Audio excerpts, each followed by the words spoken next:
अमरावतीत महाविकास आघाडीतील काँग्रेसचे उमेदवार बळवंत वानखडे हे विजयी झाले आहे। त्यांच्या महाविकास आघाडीचा पदाधिकाऱ्यांसह कार्यकर्त्यांनी बियाणी चौकात धाव घेत आणि घोषणाबाजी करीत गुलाल उधळला। तसंच युवकांनी रॅली काढून शहरातील मुख्य चौकात फटाक्यांची आतषबाजी आणि ढोल ताशे वाजवून आनंद व्यक्त केला। हजारोंच्या संख्येने युवक रॅलीत सहभागी झाले होते। लोकसभा निवडणुका पार पडल्यानंतर मंगळवारी सकाळी 7 वाजतापासून विद्यापीठ मार्गावरील लोकशाही भवनात मतमोजणीला सुरुवात झाली। सायंकाळी 8 वाजता बळवंत वानखेडे यांना विजयी घोषित करण्यात आलं। त्यानंतर कार्यकर्त्यांनी शहरात भव्य विजय मिरवणूक काढत जल्लोष केला। विशेष म्हणजे या मिरवणुकीत काँग्रेस कार्यकर्त्यांनी हनुमान चालीसा लावत नवनीत राणा यांना डिवचलं, तर वारे पंजा आगया पंजाच्या घोषणेने परिसर दुमदुमून गेला होता।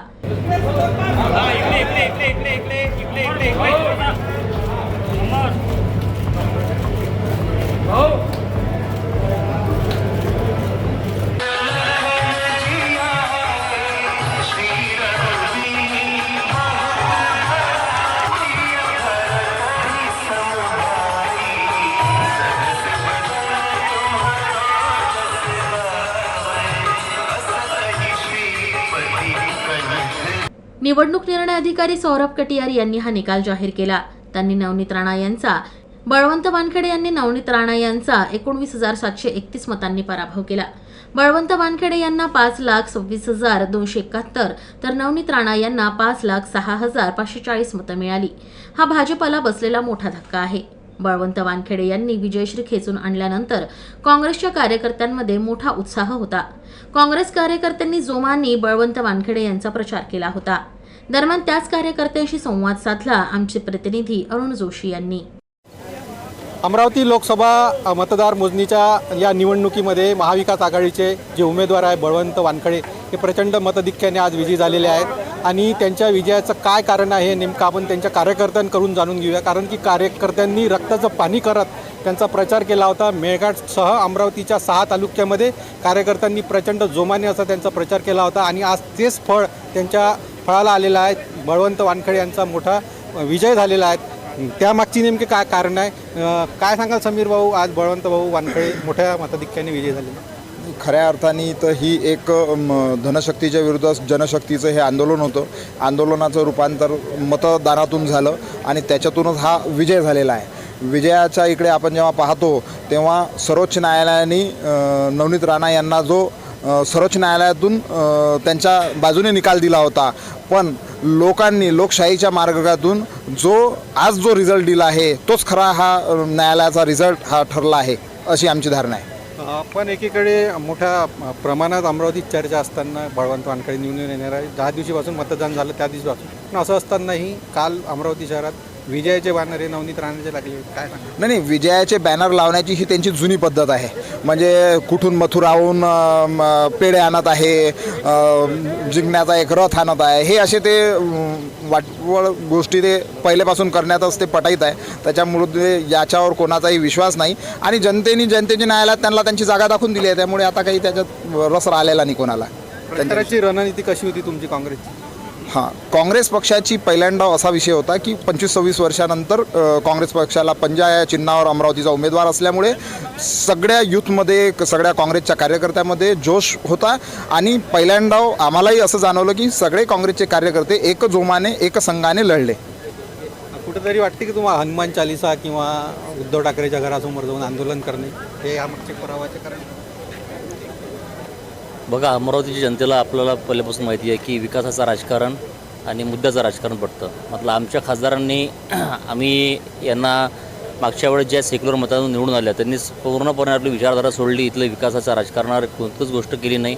आणि जसं तुम्ही म्हटलं की हनुमान चालीसा हे धर्माचं राजकारण हे केलं, हे इथल्या जनतेला रुचलं नाही आणि त्याचंच आज तुम्हाला ते मतदानाच्या स्वरूपातून त्यांची नाराजी दिसून आली। मेळघाटमध्ये प्रचंड लीड मिळेल नवनीत राणांची अशी एक चर्चा होती, पण त्याही ठिकाणी बळवंत भाऊंनी बाजी मारली। आता मेळघाटमध्ये त्यांचीच बहुतेक की मेळघाटमध्ये आमची आम्हाला जास्त लीड राहील, परंतु आपण बघितलं की त्यांना जेवढी लीड मिळायची यावेळेस तेवढी लीड नाही आहे। म्हणजे यावेळेससुद्धा तिथे आमच्या राहुल गांधी सभा झाली परतवाडात, त्याचा मोठा फरक पडला। त्याच्यामुळे आणि तिथल्या सुद्धा ज्या स्थानिक कार्यकर्ते आहेत त्यांनी मेहनत घेतली.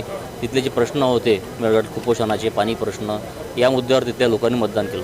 विजयी रॅलीचं कसं नियोजन आहे समीर भाऊ त्याचं काय? विजयी रॅलीचं तर महाविकास आघाडीतले सगळे नेते मिळून ठरवतील, त्यानुसारच रॅली होईल. रॅली ही जोशपूर्ण राहील, याच्यात कुठलीही मात्र शंका नाही.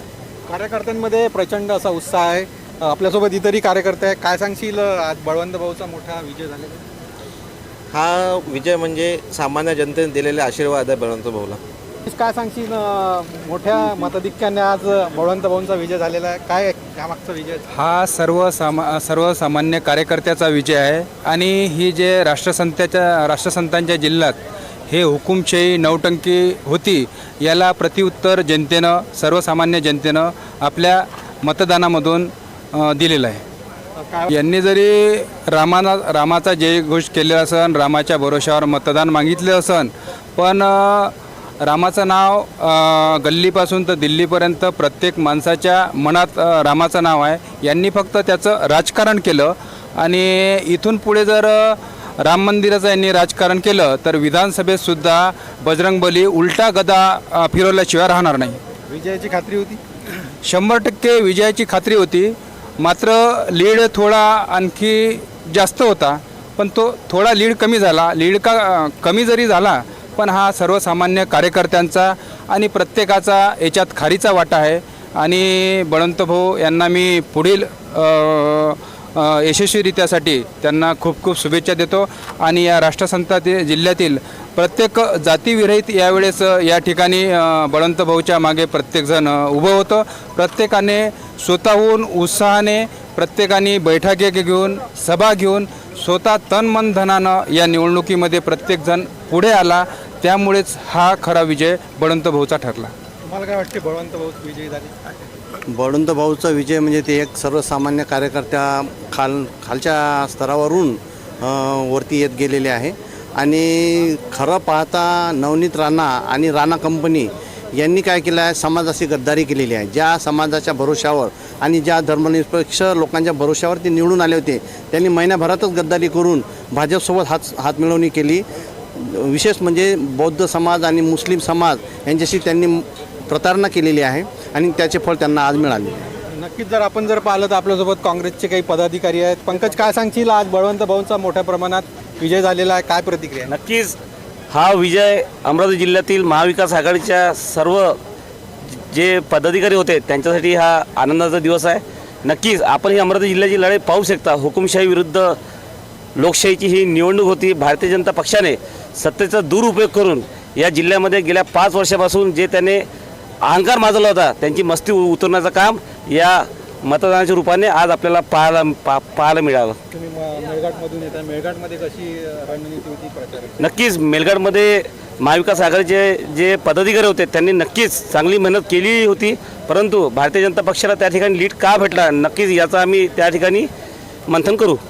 नक्कीच आपण जर पाहिलं तर काँग्रेसच्या कार्यकर्त्यांमध्ये प्रचंड उत्साह आहे. भाऊ, काय घरात आघाडी घेतली होती, प्रचारात तुम्ही सर्वात समोर राहत होते, आज काय वाटते? आता आजचा जो विजय आहे हा खऱ्या अर्थानं अमरावती जिल्ह्याच्या जनतेचा विजय आहे. आणि यांनी जो अगोदरपासून 5 वर्षापासून जो यांना सत्तेचा माज आला होता, छत्रपती शिवाजी महाराजांचा पुतळा एका पुलावर बसवणं, छत्रपती शिवाजी महाराजांची उंची काय, त्या पुतळ्याची उंची काय, त्याच्यानंतर काही अधिकारी असतील त्या अधिकाऱ्याच्या अंगावर शाई फेकणं, कोणत्या समाजाबद्दल बोलणं, ज्या मुस्लिम समाजाने यांना मागं डोक्यावर घेतलं होतं त्या समाजाला आज त्यांनी विशिष्ट समाज म्हणून एक घोषित केलं. म्हणजे मुस्लिम समाज म्हणणं त्यांना जीवावर येत होतं. त्याच्यानंतर आज जर बुद्धिस्टच पाहिला तर बुद्धिस्ट समाजाला काही बोलणं, म्हणजे या गोष्टीतून सर्व गोष्टीतून जर म्हणजे असं हे केलं तर आज त्यांना जी त्यांनी हुकुमशाही केली होती, अधिकाऱ्यांना, राजपत्र अधिकाऱ्यांना काही बोलणं, कॅबिनमध्ये जाऊन राजापेठ पोलीस स्टेशनची घटना तुम्हाला सर्वांना माहीत आहे, आणि कोणत्याही पोलीसवाल्यांना काही बोलणं, अधिकाऱ्यांना काही बोलणं, हे सर्व जनतेनं त्यांचं 5 वर्ष जनतेनं त्यांचं पूर्ण हे कॅल्क्युलेशन केलं आणि सर्व एक आपण जमा करून घेतला. आम्ही तरी त्यांना बोलत होतो, आमच्या वेदना आम्ही दाखवत होतो, सोशल मीडियावर दाखवत होतो. डॉक्टर बाबासाहेब आंबेडकरांच्या पुतळ्याजवळ हनुमान चालीसा म्हणणं, त्याच्यानंतर जिल्हा सामान्य रुग्णालयाला डॉक्टर बाबासाहेब आंबेडकर नाव देणं, तेही 13 एप्रिलला संध्याकाळी 12 वाजता, ह्या अशा नौटंक्या होत्या. पण याच्यातून जे संपत्ती घेत होते त्यांना संपत्ती मिळाली नाही. आणि याचाच जो लोकांच्या मनात जो रोष होता, जनतेच्या मनात जो रोष होता, तो रोष यावर्षी बळवंत भाऊच्या रूपाने आम्ही काढला. आणि आताही म्हणजे आम्ही इथून थांबणार नाही आहे. आता आजचा फक्त हा बळवंत भाऊ वानखडे यांचा विजय म्हणजे हा जनतेचा विजय आहे.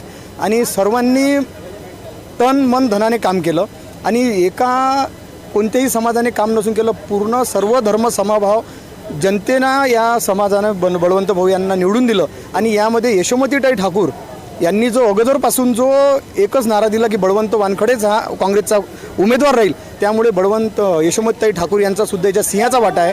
आणि यामध्ये अधिकारी जे कर्मचारी असतील, अधिकारी असतील, पोलीस आयुक्त असतील, जिल्हाधिकारी साहेब असतील, यांचंसुद्धा यामध्ये खूप योगदान आहे. की इतकी कठीणाईची म्हणजे निवडणूक होती लोकसभेची, ती लोकसभेची निवडणूक कोणत्याही या निवडणुकीला गालबोट न लागता आज ही निवडणूक म्हणजे शांततेनं पार पडली. म्हणजे मी याबद्दल पोलीस आयुक्त आणि जिल्हाधिकारी साहेब आणि कर्मचारी अधिकारी सर्वांचे जाहीर आभार मानतो. आणि बळवंत भाऊ वानखडे यांना समोर पुढील वाटचालीसाठी शुभेच्छा देतो. जय भीम, जय संविधान, जय शिवराय. नक्की जर आपण पाहिलं तर सर्वसामान्य कार्यकर्त्यांचा हा विजय असल्याच्या प्रतिक्रिया या ठिकाणी काँग्रेसच्या काही पदाधिकारी कार्यकर्त्यांनी आपल्यासोबत बोलताना व्यक्त केलेल्या आहे. अरुण जोशी, हुसेन न्यूज, अमरावती.